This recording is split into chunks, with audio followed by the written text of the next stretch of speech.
Graça e paz em nome de Jesus Cristo. Sejam todos bem-vindos a mais um programa A Minha Vida é um Testemunho. Muito obrigado pela sua companhia. Para você que está a nos acompanhar do Facebook, assim como do YouTube. Fica aí ligado até o final do nosso programa. Auxene, irmã, seja muito bem-vinda ao programa A Minha Vida é um Testemunho. Queira, por favor, apresentar-se aos nossos irmãos que nos acompanham do outro lado da tela.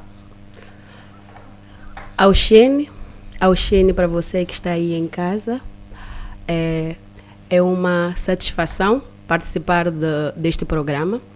Pronto, meu nome é Lola Pessoa, sou serva do Senhor, no Ministério Profético de Cristo, mãe e esposa. Muito obrigada, irmã. Poderia, por favor, nos contar, como e quando conheceu o Ministério Profético de Cristo? Eu conheci o Ministério Profético de Cristo em 2017. Em 2017 começava um processo de mudança na nossa vida, porque nós vinhamos levando uma vida muito conturbada. O que aconteceu foi que, de repente, meu esposo decidiu que queria ter maior contato com Deus. E nessa altura ele conversou com a minha irmã do lar, a cunhada dele, para que pudesse lhe apresentar um lugar em que ele pudesse ter essa interação com a palavra. Sim. Numa primeira fase, nós fomos para um outro ministério. E lá estivemos por aproximadamente 2 meses, por aí. Mas eu recordo-me que em junho ou julho de 2017, deu-se uma vigília em que um colega de serviço do meu esposo acabou nos convidando para a igreja. E lá fomos. Nós ficamos na vigília e gostamos de lá estar. E de lá em diante, ficamos no ministério até hoje. Pois, acredito que a irmã já tinha conhecido outros ministérios, né? Gostávamos de saber, no primeiro dia que entrou no ministério, qual foi o impacto que teve? Eu sempre digo que isso é uma coisa muito engraçada, porque eu fui crismada, fui batizada na Igreja Católica. Sim. E lá eu já tinha uma função. Eu fazia parte da liturgia. E eu conhecia Deus, mas o impacto, quando entrei no Ministério Profético de Cristo, aquilo foi tão estranho. Foi tão estranho. Eu já tinha frequentado a Igreja Universal. Sim. Já tinha frequentado a Igreja Mundial, mas o que aconteceu de extraordinário embora eu frequentasse aqueles lugares, aquilo que eu me senti obrigada a fazer quando eu entrei no Ministério Profético de Cristo, era como se o próprio Deus viesse e falasse comigo. Sim. Você pensa que, eu rezo, pronto, eu rezo. Mas naquele dia eu descobri que eu nunca tinha rezado antes. E eu descobri que haviam coisas na minha vida que não faziam sentido. Porque dizem que quem conhece Jesus, ela não fica a mesma pessoa, ela muda. E eu senti isso a partir do momento em que eu comecei a frequentar os cultos do Ministério Profético de Cristo. Porque eu mesma sentia a necessidade de mudar, de tirar algumas coisas, de selecionar ambientes. Eu mesma comecei a me cobrar isso.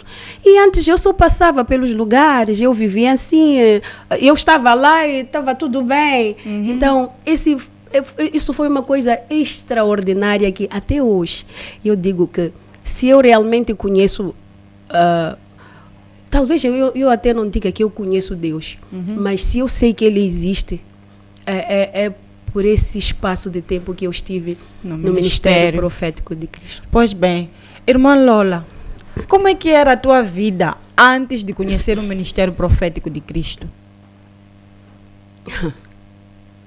É assim. Eu nasci uma criança doente, uma adolescente doente, depois me transformei em uma jovem doente. A minha mãe diz que quando eu tinha um ano e meio, ela teve que se despedir de mim, porque ela já sabia que eu ia perder a vida. Eu sou a segunda filha da minha mãe com o meu pai. Mas antes disso, minha mãe tinha tido 2 filhos do primeiro casamento. E era um casal. Nesse casal, a menina veio a perder a vida com 8 anos. Sim. Então, quando ela entra na relação com meu pai, ela teve primeiro um menino e depois teve a mim, a segunda filha. E eu nasci com problemas. E por ela ter perdido a primeira filha, a primeira menina, e já estava decidido que eu também iria... Ela já havia incorporado que, olha, se eu perdi aquela menina, então eu não vou ter nenhuma menina. Nem chega a ser bem isso, porque ela diz que ela... Quando eu começo a adoecer, ela diz que ouviu da sogra dela, porque a sogra dela foi ter com ela. E a sogra dela é que disse isso. Olha, tu não foste feita para ter filhas. Do mesmo jeito que perdeste a primeira, vais perder esta. Esta menina não tem muito tempo de vida. O que aconteceu é que, depois que foram proferidas essas palavras, minha mãe diz que eu adoeci num nível em que eu não comia, eu não bebia. E os meus avós eram curandeiros, os pais do meu pai. E eles não se... Embora dentro de casa eles tratassem de pessoas que viessem, ficavam de baixa por vários tipos de doença, eles não se importaram com o fato de eu estar doente. Sim. Então, a minha avó materna, ela não era muito fã da minha mãe. Sim. Então, ela não deu nenhuma importância. Isso era porque...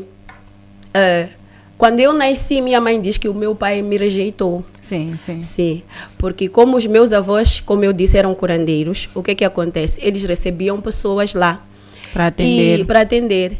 E havia lá um senhor chamado Magaia, e esse senhor era muito claro. Então minha mãe diz que eu nasci muito clara, que de forma imediata me ligaram àquele senhor, como se eu fosse filha daquele senhor. E a minha avó falou isso para o meu pai, e meu pai, como era muito ligado à minha avó, ele perdeu o interesse por mim, e eu deixei de ser a filha dele. Tanto é que a minha doença deixou de lhe importar. Então minha mãe diz que nessa altura ela teve que ir para, sabem como somos nós, sim, embora houvessem curandeiros ali dentro de casa. Então ela teve que andar a procurar. E nessa altura dizem que lhe disseram que ela devia ir para a casa da avó dela, a mãe.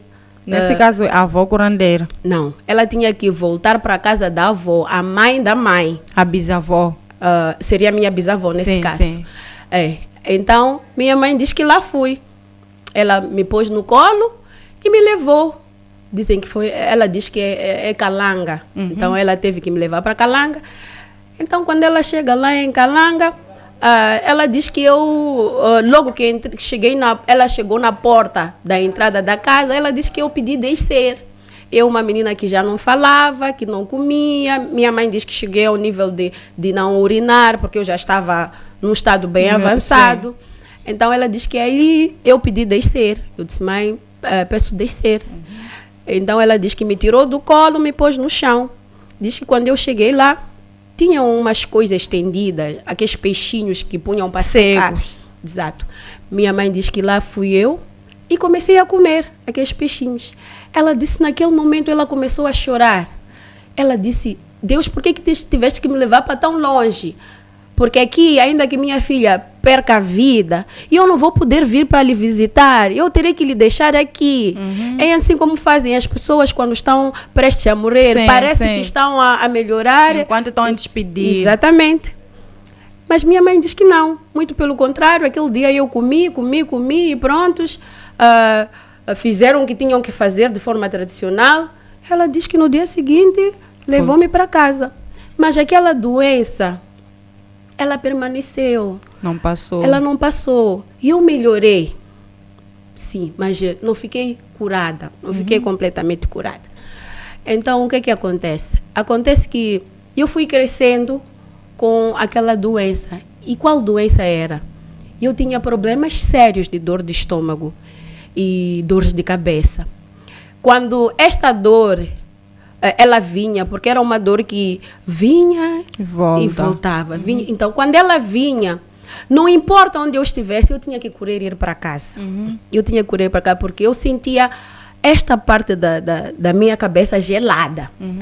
A cabeça ficava gelada, eu ficava desorientada, então eu vivia com um remedinho tradicional em que quando aquilo atuava, eu tinha que correr para ir tomar, para beber aquela panelinha.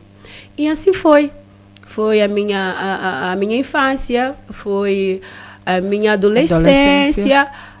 Foi a minha juventude. Sim. Foi assim. Eu recordo-me que uma vez, minha mãe, de tanto desespero, porque eu vivia mesmo com esse problema de dor de estômago, dor de cabeça, minha mãe levou-me para um sítio, para um senhor que ele veio a perder a vida também. Então, aquele senhor, lá chegamos nós, minha mãe disse, pá, eu já não sei o que fazer com minha filha, porque minha filha há muito tempo que não está bem de saúde e tal. Aquele senhor, ele olha para mim, e ele despeja aquelas coisinhas dele, e ele olha para mim e diz assim, menina, tu tens uma cobra no estômago, e não falta muito tempo. Esta cobra vai subir para a tua cabeça, e ela vai te dar um golpe mortal, e tu vais morrer. Não há mais nada que nós possamos fazer, porque já tentamos de tudo. Não era a primeira vez que eu ia ter com aquele senhor por causa desse tratamento. Então ela dizia, aquele senhor de lá dizia, já fizemos de tudo, mas nós não conseguimos retirar essa cobra, então essa cobra, ela vai acabar te matando. Então, eu acho que eu tinha por aí os meus 17 anos, e eu já tinha sentença de morte.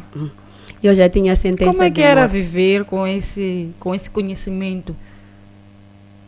Epa, na verdade, eu acho que, embora eu fosse uma criança doente, eu quero crer que Deus sempre esteve a zelar por mim, porque eu vivia coisas terríveis, mas que eu conseguia me esquecer.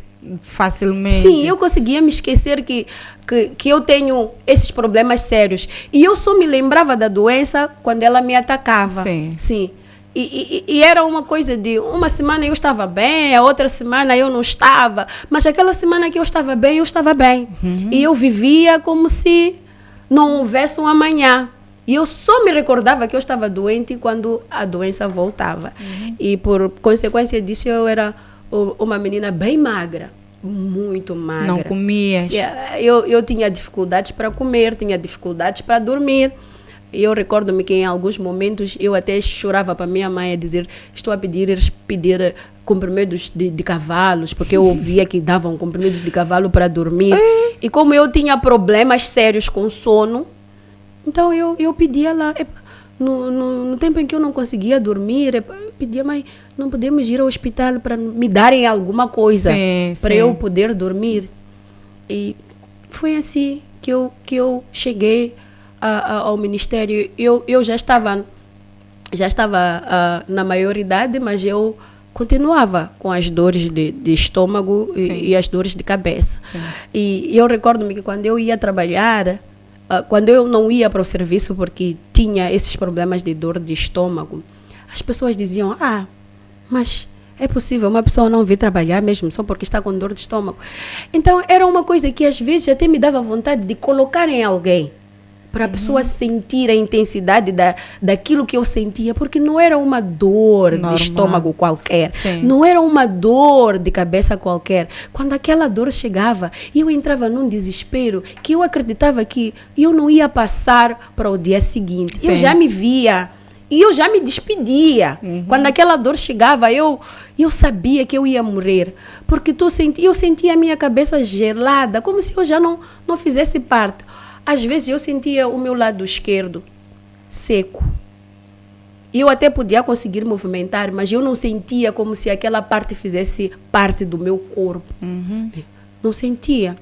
E fora os tipos de sonhos que eu tinha, muitas vezes era sonho com mortes. Eu via pessoas mortas e por 2 ou 3 vezes eu vi as pessoas mortas e as mortes aconteceram. Dessas pessoas. Sim, dessas pessoas. Então, era uma vida muito conturbada.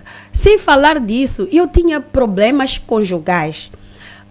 Quando nós chegamos no ministério, já não na mesma intensidade, porque o meu esposo já estava em busca de mudanças. Sim. Mas minha mãe não foi uma esposa feliz. Sim. Meu pai não foi um marido feliz. Um marido presente.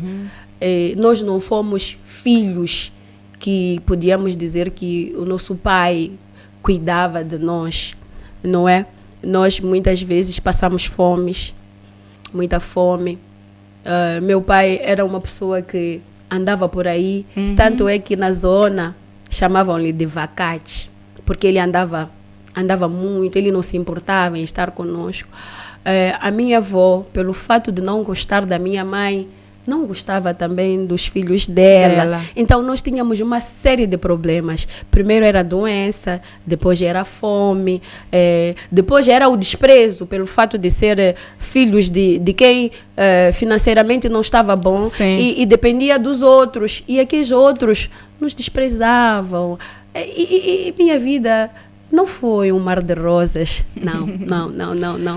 Não foi. A irmã disse aqui que tinha problemas conjugais e também a mamã tinha os mesmos problemas. Em algum momento tinha problemas conjugais, podia não ser os mesmos, mas ela teve problemas conjugais na sua vida, durante a sua vida com o seu esposo, nesse caso. Então, quando a irmã estava a passar esses desafios no seu lar, em algum momento chegou a pensar que isto aqui, a vida de casado é assim mesmo, minha mãe foi assim, por que vai ser diferente comigo? Sabes que é engraçado que nós somos meninas, né? E qualquer coisa que acontece conosco, nós recorremos às nossas mães. E eu recorria a ela. Quando eu me sentia sufocada, eu recorria a ela. E ela sempre dizia a mesma coisa. Quando eu chegava, mãe, meu marido, ela me perguntava, não deixou dinheiro em casa? Não tem comida em casa? Os teus filhos estão maltratados? Ele não cuida das crianças? Sim, mamãe. Comida, está tudo ok. Tudo bem. Ele até quando vai sair deixa o caro para eu poder sair com as crianças, deixa dinheiro. Mas mamãe, ele nunca está em casa. Você não está ali por causa dele. Ela sempre me dizia isso. Você não está ali por causa dele. Você está ali por causa dos teus filhos. E é por isso que eu fiquei aqui. Você acha que meu lar é um lar de bom? rosas. E você acha que eu não teria ido embora há muito tempo? Se eu fiquei aqui, é por vossa causa. É o que você vai fazer agora. Fica com teu marido, não por tua causa, mas sim por causa dos teus filhos. Meu Deus. E eu olhava para mim e dizia, Deus, bom, apesar de eu ser magra, mas eu sou bonita. Quando eu saio à rua, eu consigo ver que eu sou bonita porque eu chamo muita atenção. Sim. E por que eu tenho que ficar nesta relação? Mas minha mãe nunca, em nenhum momento, me aconselhou a sair. A abandonar. E eu olhava para minha casa e eu via que minha mãe, minhas tias, ou até as tias por parte de pai, lar, não era. Eu não via ali pessoa que pudesse ser um exemplo, né? Não, eu não via. Não via alguém que dissesse, eu. Não. Os meus tios tinham primeira, segunda esposa. E depois da primeira, porque teve a primeira, teve a segunda, e a segunda fez força e permaneceu. Depois tinha aquelas outras, aquelas. Então, eles nunca foram maridos. Sim. Nunca foram maridos. Então, eu comecei a olhar aquilo como algo normal. Comecei a olhar como algo normal. Tanto é que eu tinha uma prima, infelizmente ela partiu. Sim. Que no mesmo ano em que eu fui viver com o meu esposo, Quando eu fui viver com meu esposo, eu estava com 23 anos. Ela também noivou aquele ano. Sim. Nós engravidamos ao mesmo tempo. Então, ela vinha ter comigo em conversas. Dizia, meu marido, o que ele faz. E eu já dava aqui os conselhos da minha mãe a ela. Eu dizia, não larga o teu marido. Fica com ele. Fica com ele. Sim, fica com o teu marido. Não, vai largar por quê? Porque ele faz isto, faz aquilo. Não tem razão de ser. Fica com teu marido. E ela dizia para mim, tu só estás a falar porque tu estás bem. E tem aquele orgulho dentro de nós como mulheres. Eu podia falar dos problemas do meu marido para minha mãe. Sim. Mas eu não ousava falar desses problemas para uma amiga. Não. O que essa amiga vai pensar de mim? E ficava nisso. Sim. Então, quando ela falava, porque tu estás bem, porque ela não conhecia a realidade que eu vivia. Exatamente. E eu permanecia lá. E eu passei a olhar aquilo como uma coisa normal. Os mesmos problemas que afetavam a minha mãe. Por exemplo, minha mãe diz que eu fui uma criança rejeitada. Diz que quando me teve, meu pai não me quis, porque meu pai achou que eu fosse filha de um outro homem. Mas quem começou isto foi a mãe dele, e ele deu ouvidos. E por causa disso, meu pai passou a não cuidar muito bem de nós. Porque mesmo depois dele achar que eu era filha de outro homem, ele permaneceu com minha mãe. Teve outros filhos, não é? Mas esses eram só filhos. Ele não se preocupava em alimentá-los ou educá-los. Minha mãe tinha que fazer tudo. A maior parte das vezes minha mãe é que fazia, não é? Então eu achei que não. Quando eu fui entrar na minha relação e eu vi que parece que eu estava a seguir a mesma sequência, eu começava a dizer, até minha mãe. Sim. E por que não eu? Sim, porque nós, as pessoas, temos mania de normalizar as coisas, Exatamente. né? Se está a acontecer com o meu vizinho, por que não pode acontecer comigo? Sim.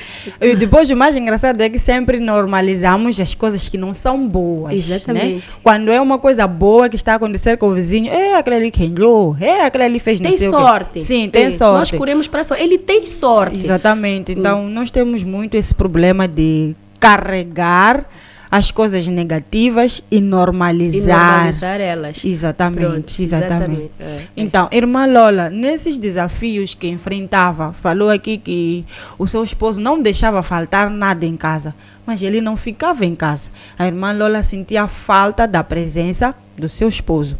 Para além de recorrer à sua mãe, em algum momento pensou em recorrer a algum curandeiro para fazer um feitiço, um trabalho para concentrar o seu esposo em casa? Sabe uma coisa muito engraçada que acontecia? Eu não sei se eu era parva, era palerma, eu não sei o que acontecia. Meu esposo saía de casa. Me doía o fato dele não ficar conosco. Sim. Mas eu tinha certeza absoluta que ele não fazia nada fora.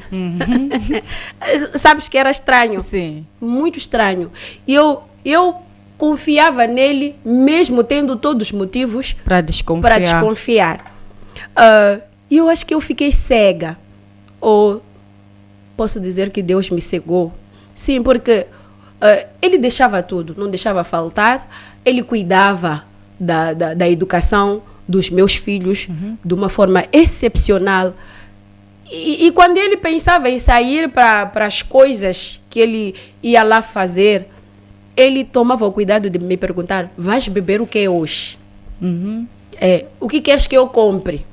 Então ele enchia a geleira daquilo que eu gosta. Ia ficar a tomar. Para então, não sentir falta. Comprava chocolates, comprava sei lá o quê para as crianças.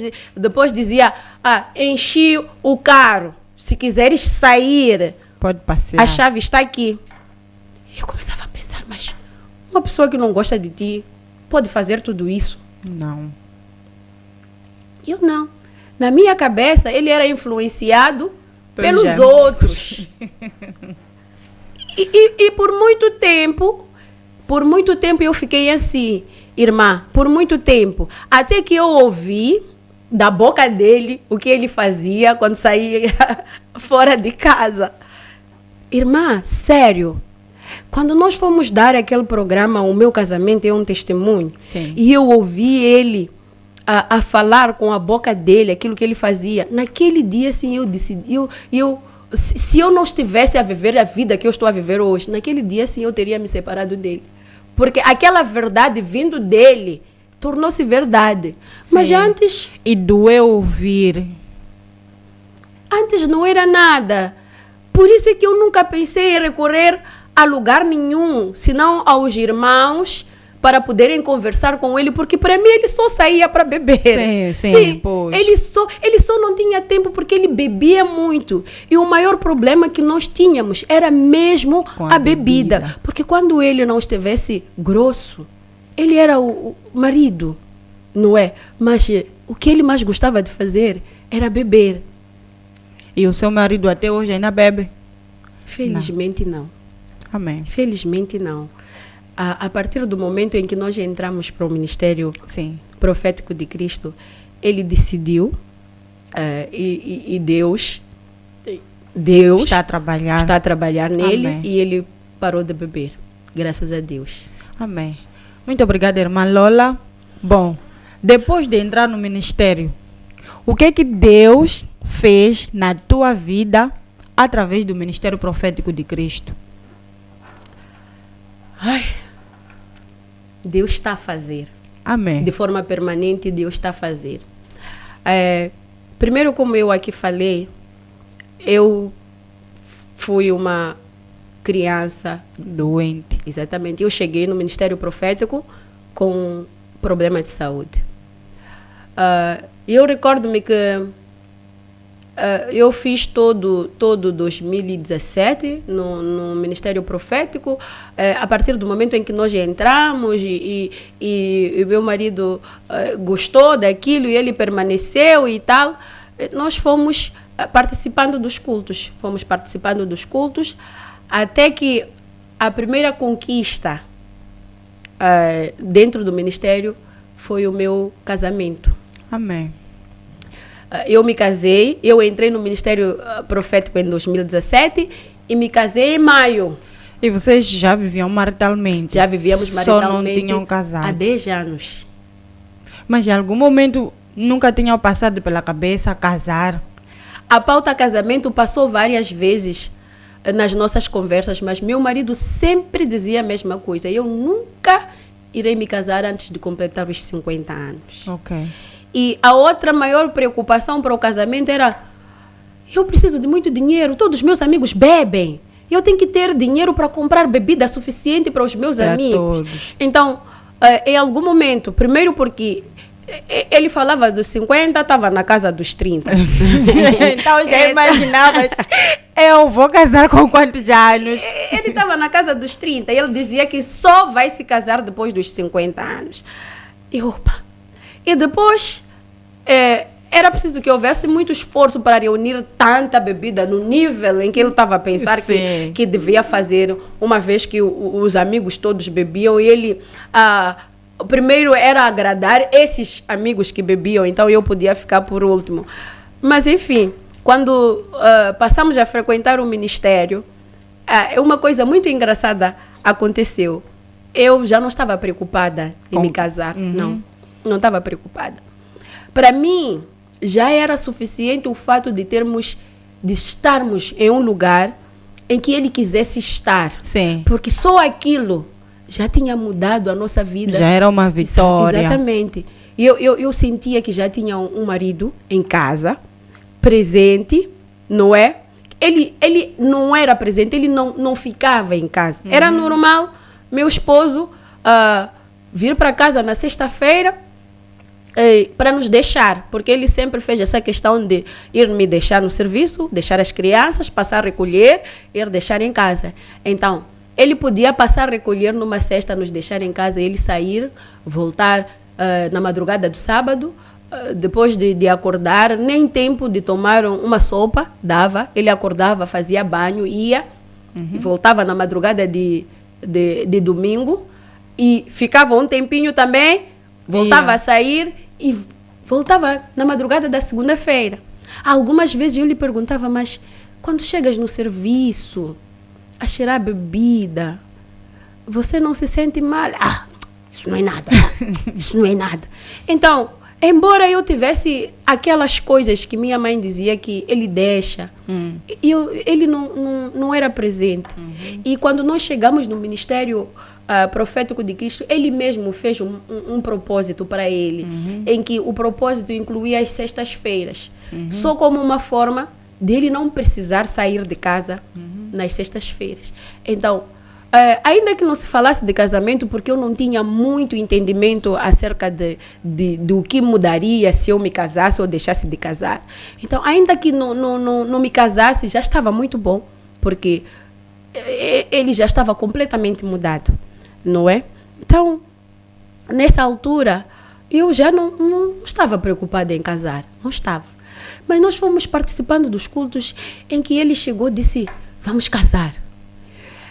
Antes, quem não queria casar era ele, porque ele queria todas as condições reunidas. Quando ele chegou e disse, vamos casar, quem não queria casar era eu, porque eu também já queria tantas coisas. Sim, não é? Sim. Já comecei a dizer, eu já vivo contigo há 11 anos, eu também não vai ser assim, casar assim, de qualquer maneira. Não, você vai ter que fazer isto. Eu impus tantas condições que ele, como já estava num estado um pouco mais avançado que eu, ele só abanou a cabeça. Disse, pá, tudo bem, você que sabe, eu já disse vamos casar, mas se tu não queres, pronto. O que eu posso fazer? Até que, numa quarta-feira, meu esposo, por acaso, nessa quarta-feira ele não foi à igreja. E eu fui assistir a um culto. E o culto era mesmo direcionado ao fator casais que vivem juntos e não estão casados. E naquele dia, quando saí daquele culto, eu cheguei em casa e eu disse, se quiseres casar amanhã, vamos casar. Ele, como assim? Eu disse, se quiseres casar amanhã, sem estresse, eu aceito. Do jeito que tiver que for. Vai ser. Eu entendi essa necessidade de... antes, eu queria casar por vaidade. Era uma vaidade. Porque eu sou jovem, porque muitas jovens estão a casar, porque eu também tenho... Mas depois eu entendi que não. Não era só por vaidade. Havia necessidade. Esta coisa que a palavra plantada, a palavra semeada, ela criou em mim coisas que eu entendi, que talvez neste momento eu já não me casava por mim, mas era mesmo por mim, porque eu também tinha que sair daquele pecado. Exatamente. Mas incluía outras coisas. E que naquele momento querer ter um salão de 500 mil, querer ter... Isso aí já estava ultrapassado. E tivemos problemas com a família, porque a família queria tantas outras coisas. Antes do casamento, tínhamos que organizar o bolo e tal. Mas eu conhecia a família da qual eu tinha saído. Na minha casa... até a altura que eu me casei, só haviam casado 2 primas minhas e uma delas já estava separada. Então, uma é que permanecia no lar. Mas eu não sei se eu chamo, porque eu hoje já sei o que é estar casada com alguém. Sim. E eu já sei o que é ser prioridade de alguém. Sim. Exatamente. Antes, eu não seria capaz de chamar... certas coisas que eu vi, eu não seria capaz de dizer que estão casados. Sim. Mas pronto, como estão casados no papel, estão. Mas a vida... É que, na verdade, nós, a sociedade, temos uma mania de entender como casamento ter aliança. Mas não, casamento não é só ter anel no dedo. É muito mais profundo do que isso. E na minha casa, os casamentos eram mesmo assim. Bom, casamentos, eles não haviam, porque, como eu disse, só 2 primas que tinham se casado. Mas essa uma separou imediatamente, a outra permanecia lá, mas ela também com uma série de problemas, não é? E quando entrou a pauta casamento já dentro do ministério, Depois começaram a ver aquelas outras muitas coisas. Casamento, tem que ter lobolo e tal, Sim, tal sim, e sim. tal. Mas eu comecei a pensar, de onde eu venho? De onde eu venho? Primeiro, eu venho de uma família de curandeiros. Sim. Os meus avós eram curandeiros. E eu vivia aqueles rituais todos de curandeiro. Vivia aquilo tudo. E eu tinha meus pais que, apesar de eu ter dito que meu pai era ela, meu pai depois teve uma doença. Ele teve que parar de trabalhar, teve que parar de andar. Ele tinha uma doença que... essa doença começou em 2010. Sim. Sim. Em 2010, o meu pai perdeu os 2 irmãos. Eles morreram no mesmo acidente. Porque nós vivíamos aquela vida tradicional. Quando os meus tios perdem a vida, quando eles iam completar 6 meses, apareceu uma velha curandeira. Ela disse para o meu pai, disse assim, olha, nesta missa que vão fazer de 6 meses, tu não podes participar. Tu não podes participar, porque se tu participares naquela missa, tu vais perder a vida. E meu pai, ele é o filho mais velho da casa. E ele disse, não há possibilidade disso acontecer. Se eu não participar, o que é que as pessoas vão te falar de mim? Sim. O que é que as pessoas vão te falar de mim? Então eu tenho que participar nessa missa. E aquela velha insistia em dizer que se tu participares naquela missa, vais perder a vida. E meu pai não quis dar ouvidos. Ou quis dar ouvidos, mas venceu o fato dele ser mais velho e ele querer dar satisfação aos outros. Sim. Então ele foi lá e participou da missa. Quando ele participa da missa, uma semana depois ele cai, AVC. Ele teve AVC e aquela AVC lhe deixou cego. E ele, depois de algum tempo, porque a minha mãe foi muito forte, primeiro ele ficou internado no hospital, depois nós fomos lá lhe tirar, mesmo que os médicos não permitissem. Depois disso, alguém veio para casa, ele fez um tratamento tradicional, ele recobrou a vista, a fisionomia dele voltou ao normal, mas ele nunca voltou a 100% daquilo que ele era. Então, a partir daquele ano, ele nunca mais pôde trabalhar, ele passou a ser mais dependente, porque, embora nós achássemos que ele tivesse sido curado da AVC, mas ele depois começou a desenvolver uma série de outros problemas, colesterol e tal. Então, ele acabou tendo que ficar em casa. Ele ficou em casa. E meu pai, nessa altura, já não era um homem de... Não era um manda-chuvas? Não era um homem de decisão. Não era. Ele era capaz de, por exemplo... vão lobolar a Lola. Ele não ia dizer, eu quero isto. Ele podia reunir os meus primos e em algum momento dizer aos meus primos, olha, vão lobolar a Lola, escrevam a carta. Então a família decidia o que queria fazer. Exatamente. Na vida dele, nos filhos dele. Exatamente, porque ele entendia que ele era o mais velho. Sim. E esta responsabilidade ele tinha que deixar para os mais novos, aqueles que iam aprender dele. Tá a perceber? Então eu fui olhando para a situação, mas em algum momento eu percebi que tudo aquilo que eu dissesse ao meu pai, ele aceitava. Ele não questionava. Não questionava nada. Ele não questionava. Chegou uma altura que ele não fazia nada antes de falar comigo. Ele ligava a dizer, filha, estou a pensar isto. Às vezes nós fazíamos isso até motivo de piada. Quando ele dizia, filha, eu dizia, hoje eu já sou tua filha. Para com isso. Hoje eu já sou tua filha. Mas eu fui percebendo com o tempo que ele não fazia nada, não é? Sem me questionar, o que é que achas disso, o que é que achas daquilo, o que é que achas daquilo outro. Então, eu por ver a questão da nossa família, eu disse, não, eu não quero lobolo, eu não quero. Então, eu fui lá ter com os meus pais. Eu vou me casar, No dia Y, meu marido disse, vamos casar, e ele foi marcando a data tão rápido que aquilo é, vamos casar em abril, vamos casar em maio. Ele disse, vamos nos casar, era abril. Disse, vamos marcar para tal Próximo de maio. mês. Para próximo mês. Então, quando eu cheguei lá para os meus pais, eu disse, não haverá lobolo. Lobolo. Não pode ser, como lobolo, e tá. E os meus pais, eles já frequentavam o ministério. Sim. Os meus pais, os meus irmãos passaram a frequentar o ministério. Nós frequentamos também aquela igreja, e tá. Não vamos fazer nada, vamos fazer as coisas em oração e tudo. Mas eu disse, não. Por via das dúvidas. Melhor não. Melhor que não aconteça. E os meus primos zangaram. Não pode, e tá, e que. Mas nós nos casamos assim mesmo.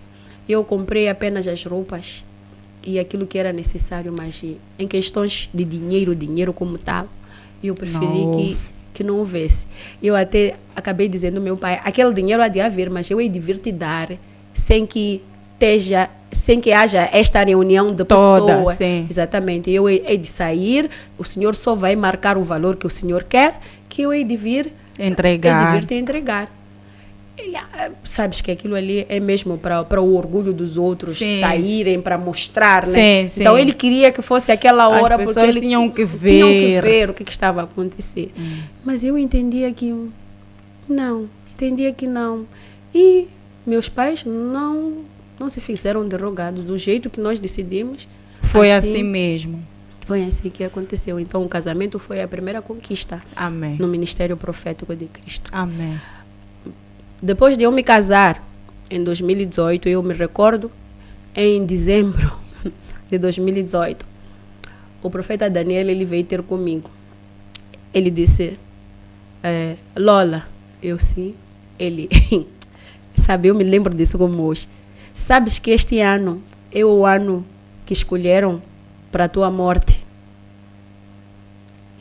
E eu olhei para ele, tipo, o quê? Os espíritos da tua casa escolheram a ti como a pessoa que vai morrer este ano. E uau! E agora? E esse senhor que me diz isso com essa calma. Nessa altura eu já era serva, né? Na casa do senhor, porque nós casamos e um tempinho depois começamos a servir. E eu já era serva na casa do senhor, mas ainda assim, ainda estava no processo de formação e tal. E eu olhava para ele está tão calmo assim, por quê? Por que ele está me dizer uma informação? Está a falar de morte. Pesada, sim. Não está a falar de um carro, está a falar de morte. Por que ele está tão calmo assim? E eu acho que ele percebeu que eu entrei em pânico. Sim. Que ele disse, tenha calma. Se Deus nos mostrou, é porque existe algo que possa se fazer. Mas tu não imaginas, irmã. Ali foi amém. Mas quando eu saía dali, eu começava a dizer, eu vou morrer. Eu não vou passar deste ano. Eu sei. Por quê? Porque eu sabia que existia o espírito da morte na minha casa. E esse espírito da morte, de tempos em tempos, levava 2 pessoas. Sim. Pronto. Eu era a mulher escolhida, mas era necessário que existisse homem. Porque sempre tinham que morrer casais.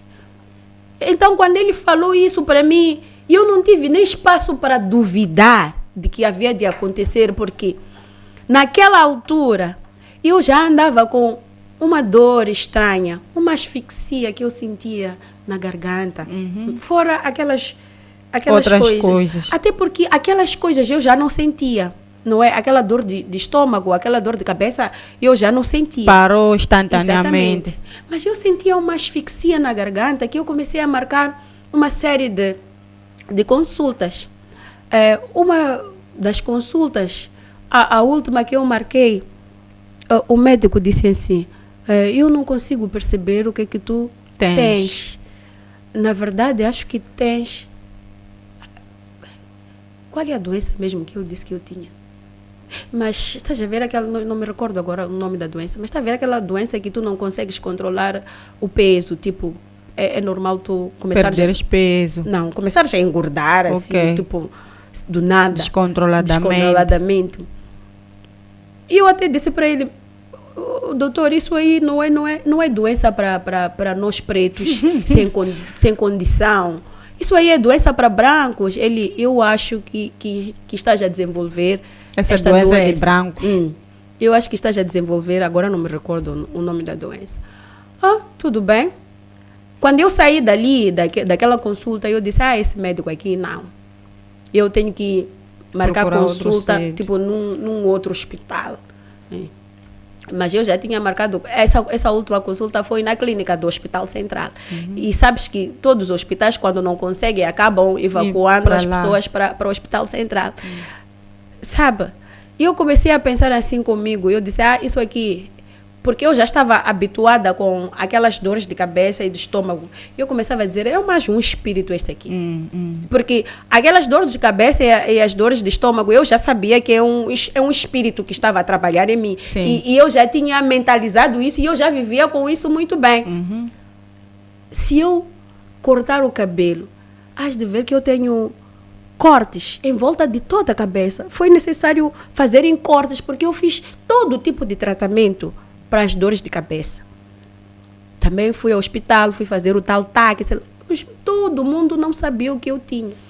Então, quando o médico disse aquilo, eu comecei a lembrar daquele problema. Eu disse, é mais um espírito este aqui. Então, agora que eu estou na igreja, o que eu tenho que fazer é lutar contra esse espírito.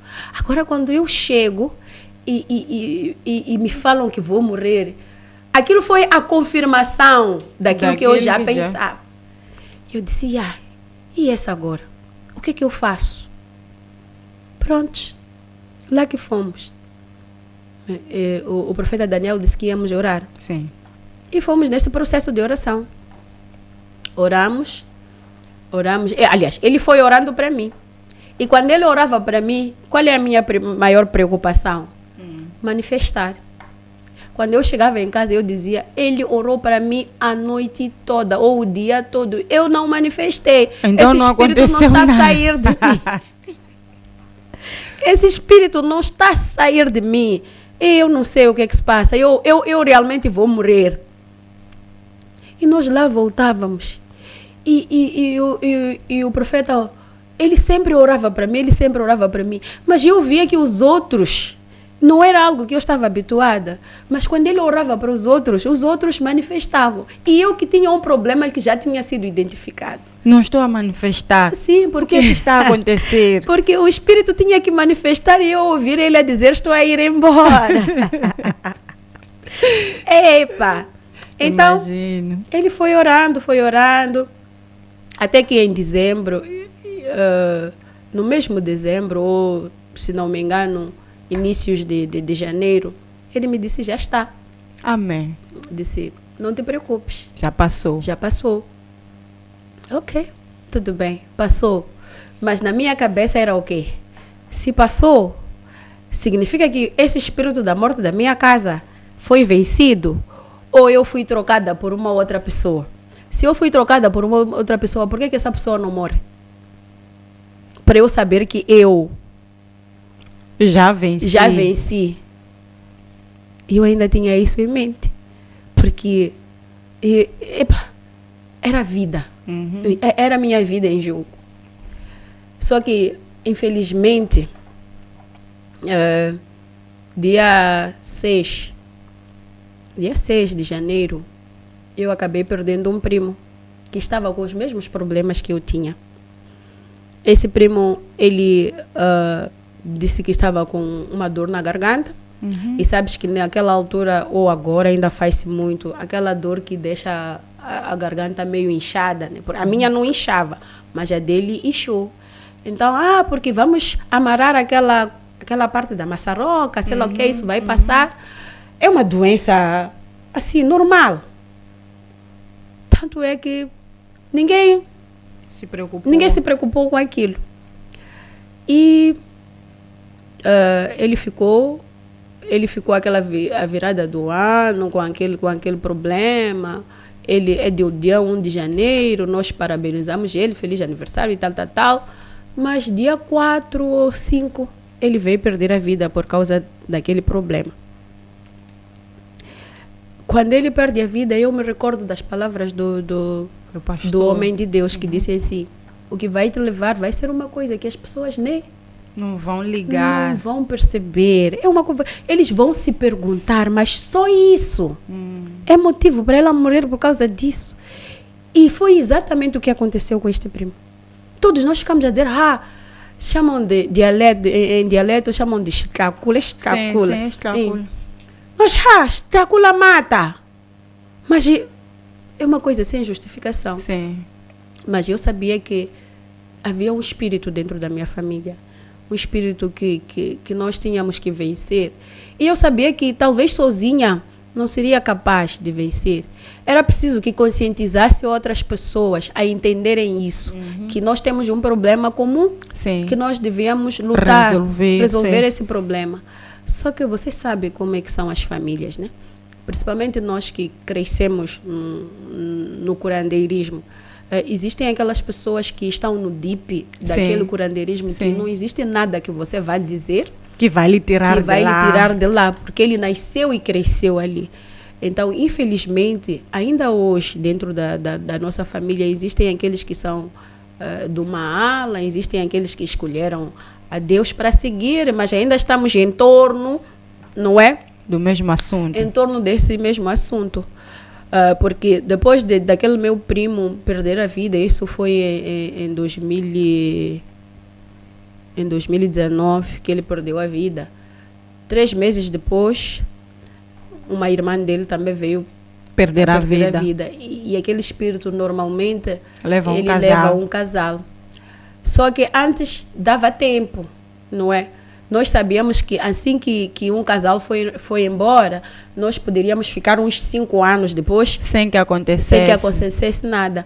Mas depois de 5 anos, mais 2 pessoas iriam embora, não é? Só que entre perder meu tio, o irmão do meu pai, e a esposa dele, que depois veio a falecer, e estes meus primos, já não era o período de 5 anos. Era muito curto. O tempo já estava reduzido. E olha que naquele ano de 2019, não só perdemos esses 2 primos, como viemos a perder mais uma das irmãs deste grupo. Okay. Eram 3 irmãos, que primeiro morreu o mais velho, depois morreu a do meio e no fim morreu a mais nova. O pânico em que nós entramos. Mas eu agradeço a Deus que pelo menos eu tive essa graça, né? Tive essa graça. E esses meus primos, quando eu vi as coisas, também eu chamei para o mesmo lugar. Eu não fiquei com esta palavra só para mim. Sim. Eu disse, existe um lugar, a todos eles, existe um lugar onde somos chamados para ser salvos. Vamos lá. Mas quando há problemas dentro de uma família, o que acontece? Ainda que você queira ajudar, você é olhado como alguém que está para se livrar de alguma coisa. Sim. Então, todos desconfiam de todos. Ninguém acredita em nada.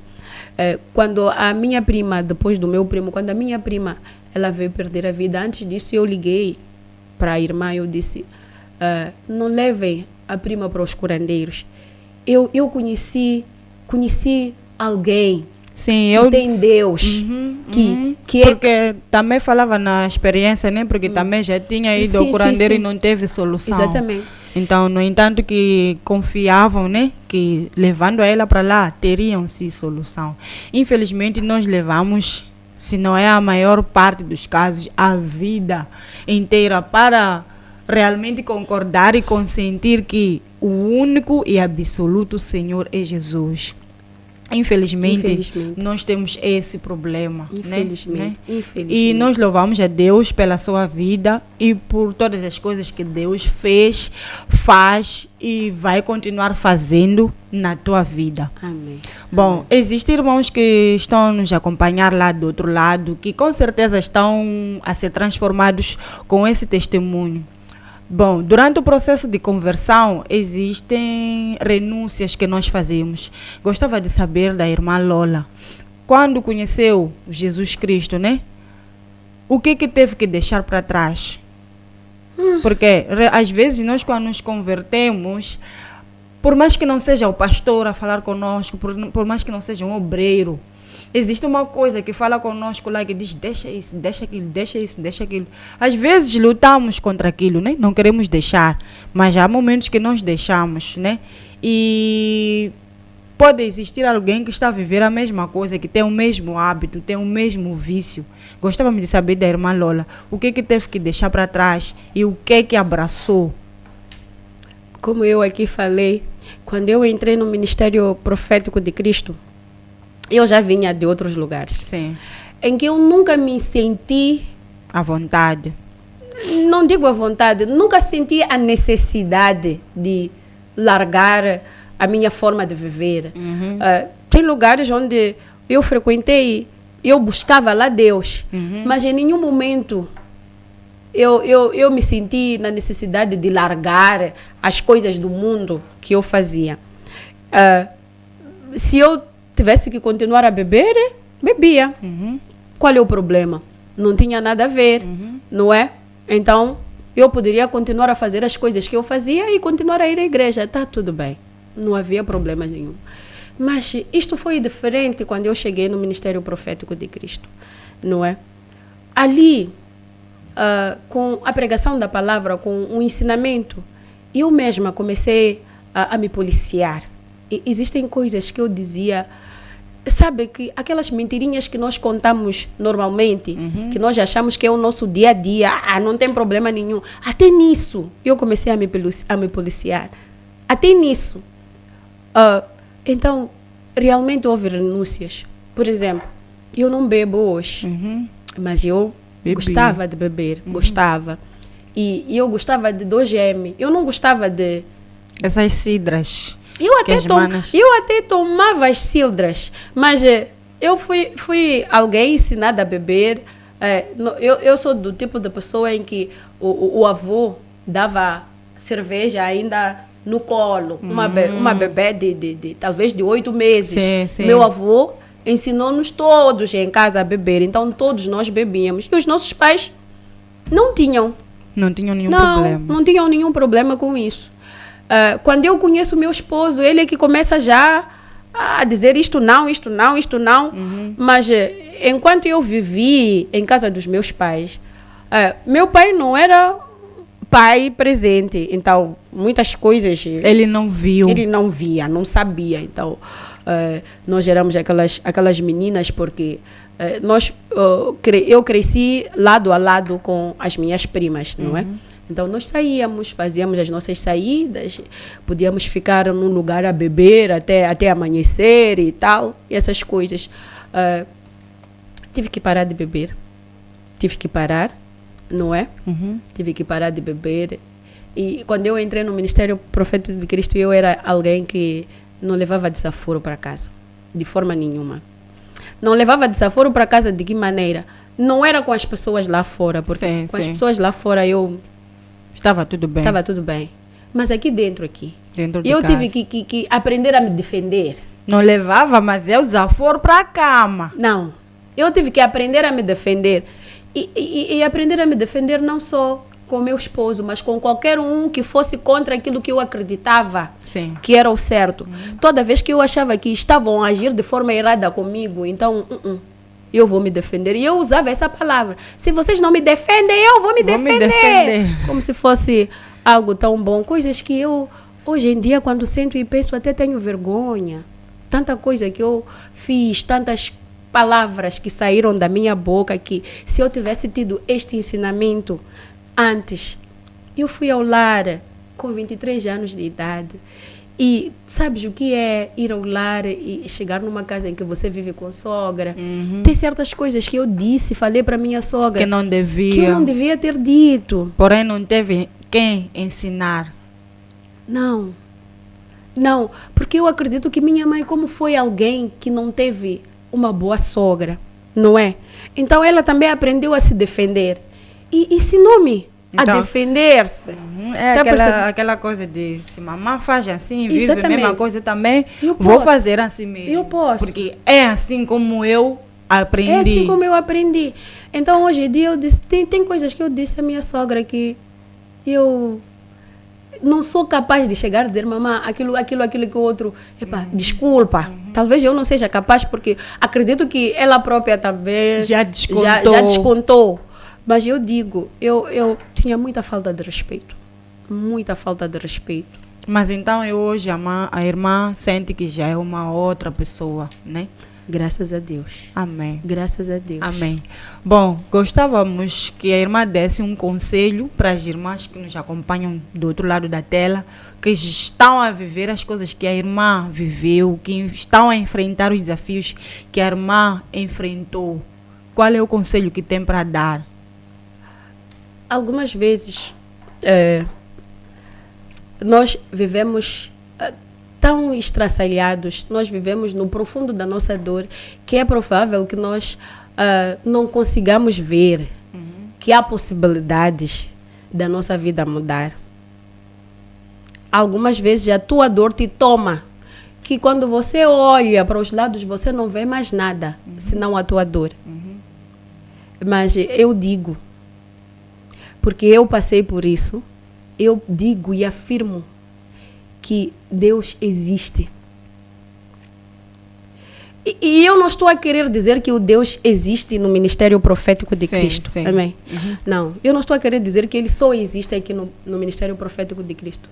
Mas eu tive esta transformação, eu tive este conhecimento dentro do ministério profético de Cristo. E eu sou capaz de afirmar com toda a certeza de que Deus existe. E não existe nada que ele não seja capaz de fazer.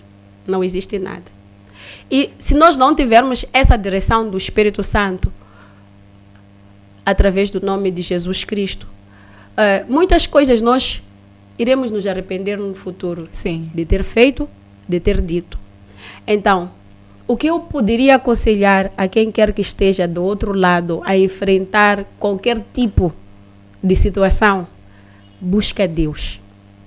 Busque a Deus. Mas busque a Deus com vontade de que Ele venha. Exatamente. Para operar as mudanças, não as mudanças que você quer, mas as mudanças que você necessita.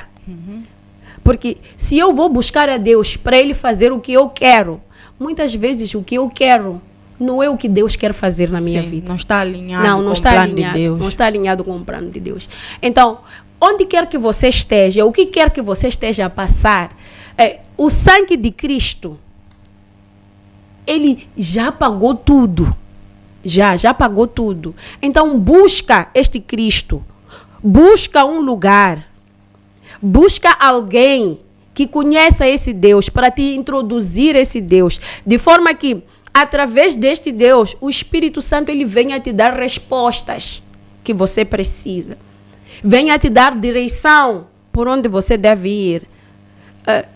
Muitas vezes eu ouvi meu esposo a dizer, porque a minha esposa foi paciente porque ela orou. E eu te digo, irmã, que Deus, Ele já tinha um plano para mim. É por isso a maior parte das coisas parecia que eu era cega. É porque tinha que ficar cega naquele momento. Senão não estaria onde está hoje. Eu tinha que ficar cega. Para a maior parte das coisas.